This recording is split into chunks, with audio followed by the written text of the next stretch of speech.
Drew Beats. That's my Beats name, producer name, I guess. This is my first video showing my face, and yeah, so I guess it feels weird because I've got no subscribers or anything like that. So I guess when the time comes for people to actually see my videos, this is probably not going to be, so buried, but it's all good.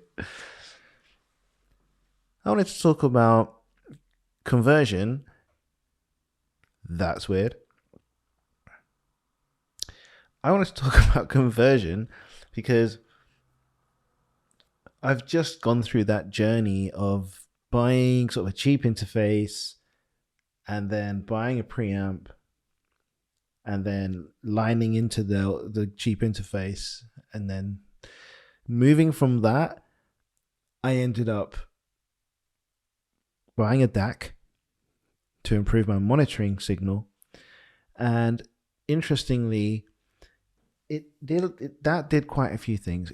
Okay, so let's start with the cheap interface was a Presonus 1824C. And then like 5 or 6 months after I bought that, I got a Golden Age Premier preamp and EQ. They're 2 half rack units that you can put in its own tray, and it's one full Neve strip basically. It's so gorgeous. It sounds so good. I was using a Rode NT1 Black Edition, and I was in heaven. Just amazing tone. But the funny thing was, when I switched from the cheap interfaces headphone amp to the new DAC, which was the RME ADI2 FS Pro Black Edition, that thing opened my eyes. But let me take a step back actually. That's what I've got in the studio.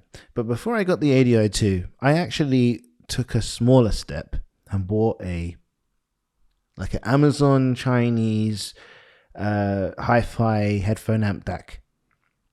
What was it? Topping DX3 Pro.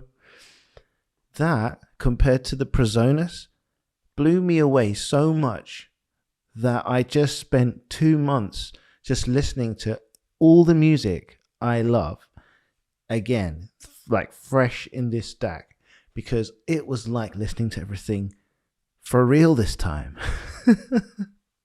So that made me think, wow, okay, so if this is just some, low end of the market, that headphone amp DAC, then what is available?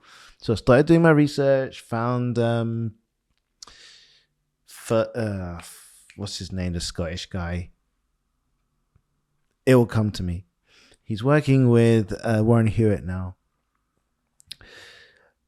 So that guy, oh man, I feel bad for not shouting him out. Paul Third. Got it. Paul Third. That guy was doing some interesting videos when I was researching conversion, and it was, it was so useful that I reached out to him and told him what I was doing, and so he can actually confirm all these details, because it was months ago. So anyway, he recommended the Topping DX7, or fairly triple the price of what I paid for this small one, because he said it was so good that it competed with the RMEs and all that stuff. So I thought, oh, so that's the level, that's the grade of monitoring that I basically can't really know what's available to hear until I can basically find converters. There's no way to know what you can't hear. So you have to find a way to hear it. Either go to a hi-fi shop or go to a studio, rent a studio time or something, or get your own. So anyway, I ended up finding a way to invest in a bundle, which was the RME converter and a pair of Audeze open back. I can't remember the exact model.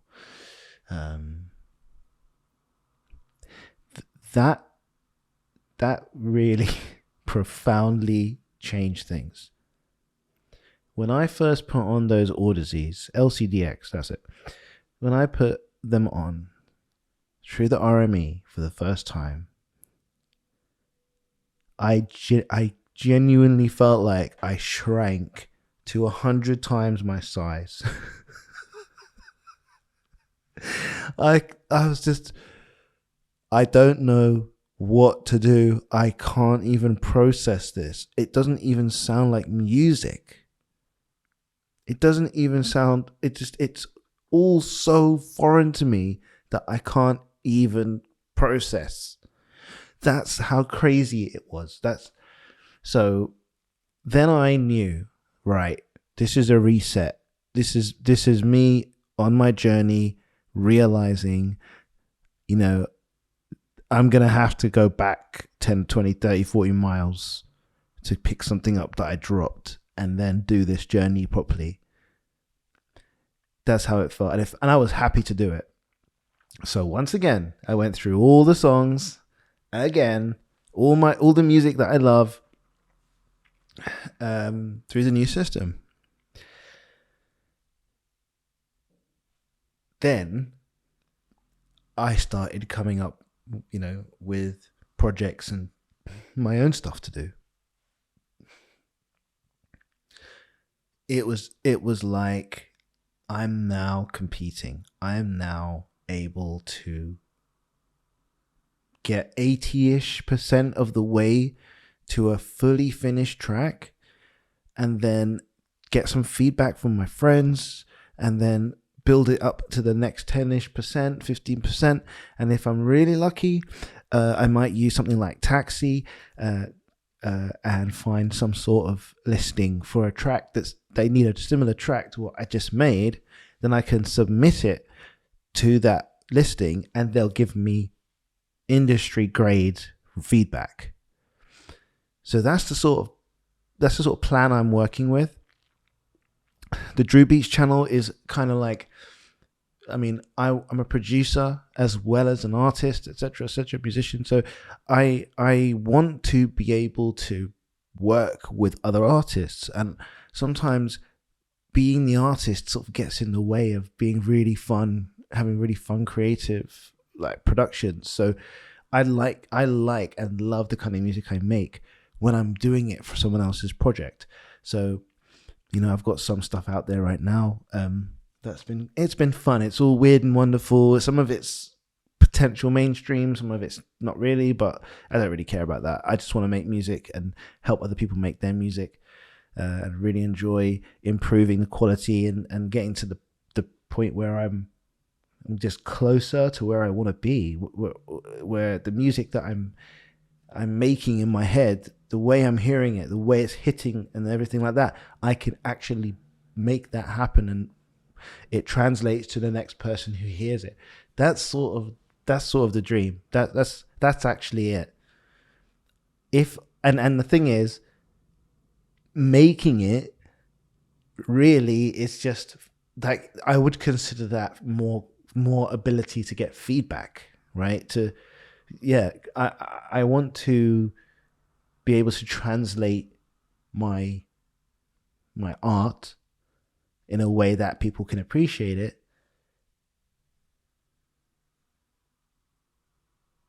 And that would be awesome to get through life to do that. I've realized that I'm not particularly geared at turning music or creative stuff into actual work, because my creativity doesn't respond well to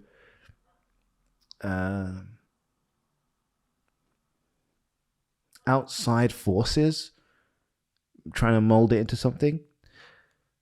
So I was working with some major artists 20-ish years ago, and it, I got to see what it's like in a major studio and what happens when you're an actual signed artist with an album coming out and you're doing all this amazing stuff and feel that vibe and like it was great being part of the production team, but being the artist and being the one where all this energy and money is being sent in your direction to make something happen.